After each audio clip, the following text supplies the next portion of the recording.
Hi everyone, welcome back. Last time we finished up chapter 9 of Because of Winn-Dixie, and it ended with Opal meeting Gloria Dump. Chapter 10. I told Gloria Dump everything. I told her how me and the preacher had just moved to Naomi, and how I had to leave all my friends behind. I told her about my mama leaving, and I listed out the 10 things that I knew about her. And I explained that here in Naomi, I missed Mama more than I ever had in Watley. I told her about the preacher being like a turtle, hiding all the time inside his shell. I told her about finding Winn-Dixie in the produce department, and how because of him I became friends with Miss Franny Block and got a job working for a man named Otis at Gertrude's Pets, and got invited to Sweetie Pie Thomas's birthday party.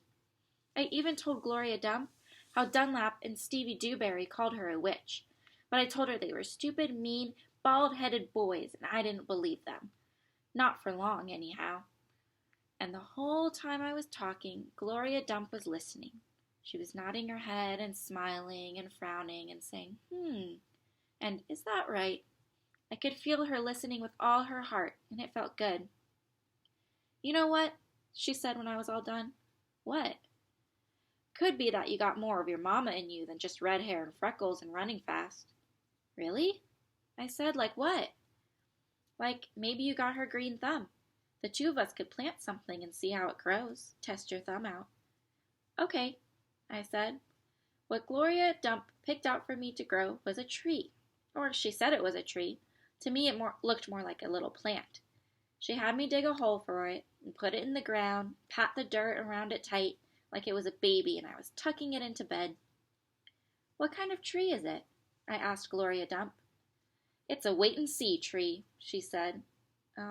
What's that mean? It means you gotta wait for it to grow up before you know what it is.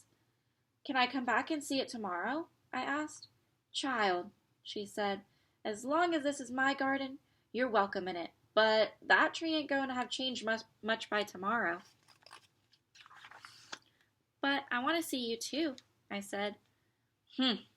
Said Gloria Dump. I ain't going nowhere. I'll be right here. I woke Winn-Dixie up then. He had peanut butter in his whiskers, and he kept yawning and stretching. He licked Gloria Dump's hand before we left, and I thanked her.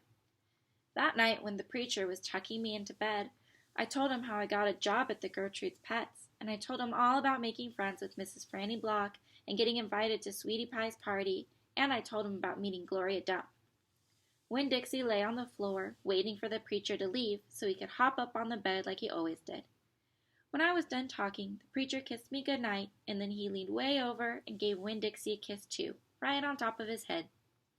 You can go ahead and get up there now, he said to Winn-Dixie. Winn-Dixie looked at the preacher. He didn't smile at him, but he opened his mouth wide like he was laughing, like the preacher had just told him the funniest joke in the world. And this is what amazed me most. The preacher laughed back. Winn-Dixie hopped up on the bed, and the preacher got up and turned out the light. I leaned over and kissed Winn-Dixie too, right on the nose, but he didn't notice.